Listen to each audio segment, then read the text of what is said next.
Gaza में भारी नरसंहार, इजराइल ने लगाया लाशों का ढेर। अब तक मारे गए 41,000 से ज्यादा फिलिस्तीनी, 1 लाख लोग अब तक घायल हो चुके हैं। देखिए इजराइल हमास युद्ध का भयावह हाल। इजरायली सेना गाजा में लगातार फिलिस्तीनियों पर कहर ढा रही है। ताजा हमलों में इजराइल ने मिसाइलों से एक स्कूल को निशाना बनाया, जिसमें कम से कम 22 फिलिस्तीनी मारे गए हैं, जबकि कई घायल हो गए हैं। इस हमले के बाद हर तरफ अफरा तफरी का माहौल है। पूरी इमारत मलबे में तब्दील हो चुकी है। वहां लोगों के शव शत विशत नजर आए। आपको बता दें कि मारे गए जो लोग थे उनमें इजराइल और हमास के बीच जारी जंग की वजह से वो विस्थापित हुए थे और जान बचाने के लिए स्कूल में उन्होंने शरण ली हुई थी। वो कोई आतंकी नहीं थे, लेकिन इजरायली सेना ने यहां भी भीषण बमबारी कर दी।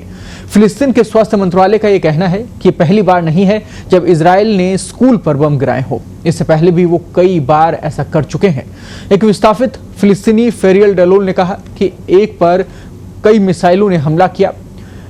हमने अपने आसपास को धुएं और पत्थरों से ढका हुआ देखा। वहां जो लोग थे उनकी तरफ से क्या कुछ कहना था वो भी आप सुनिए। उन्होंने कहा कि हमारे लोगों के शव बिखरे हुए थे। ये दृश्य दिल को तोड़ देने वाले थे। हमारे साथ ऐसा क्यों हो रहा है?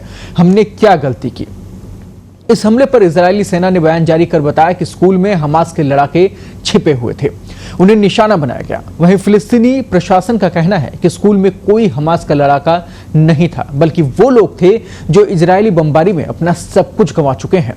पिछले साल अक्टूबर से गाजा में जारी इजरायली बमबारी में अब तक 41,000 से ज्यादा फिलिस्तीनी मारे जा चुके हैं, जबकि 91,000 से ज्यादा लोग घायल हो चुके हैं। सही आंकड़ों की अगर बात करें तो लाखों पे संख्या जाती है।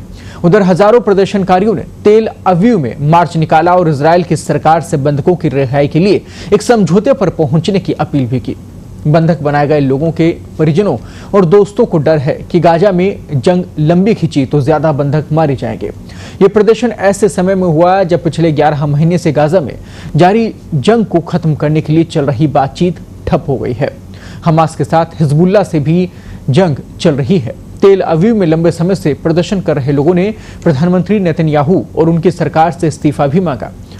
वहीं अभी भी हमास की कैद में करीब 100 इजरायली नागरिकों के होने की बात कही जा रही है।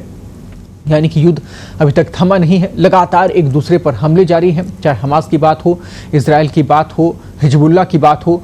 एक दूसरे को खत्म कर देने की ये कोशिश जो है वो हजारों लोगों को मौत के मुंह तक पहुंचा चुकी है। हजारों लोग मौत में समा भी चुके हैं। लेकिन यहाँ एक और बड़ा सवाल है कि अगर बाकी देश भी इसमें सहयोग करने लगे तो फिर कहीं तीसरे विश्व युद्ध की ओर पूरा विश्व न बढ़ जाए।